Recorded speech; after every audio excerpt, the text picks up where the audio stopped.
ማንም ሰው ብልጽግናን ለማረጋገጥ ቢናደድ ቢበሳጭ ቢቆጣ ቢናገር በተቋማዊ ስርዓት ውስጥ የሚናገረው ለብልጽግና ቆረቆራለሁ ብሎ ከብልጽግና አሰራር ውጭ ከተጫወተ ለብልጽግና አልቆመም። ቬስት ኢንትረስት አለው ማለት ነው። ብልጽግናን እየወጋህ ለብልጽግና ቆምክ ማለት አትችልም።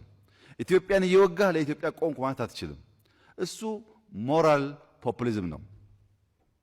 ፕሮሰሱ ብልጽግና ማጠናከር፣ ፕሮሰሱ ኢትዮጵያን ማጠናከር፣ ፕሮሰሱ ወደፊት መጓዝ ከሆነ ምንም መሿኳት አያስፈልግም።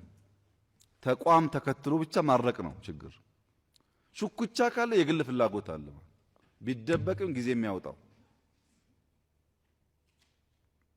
ሜተዱ ሜጀርመንቱ ቤዙ ተቋማዊ ሆኖ ትረስትን የሚገነባ ሰላማዊ የሆነ የማይከፋፍል ለግዙፉ ሐሳብ የቆመ ከሆነ እሱ ዴሞክራሲያዊ ነው።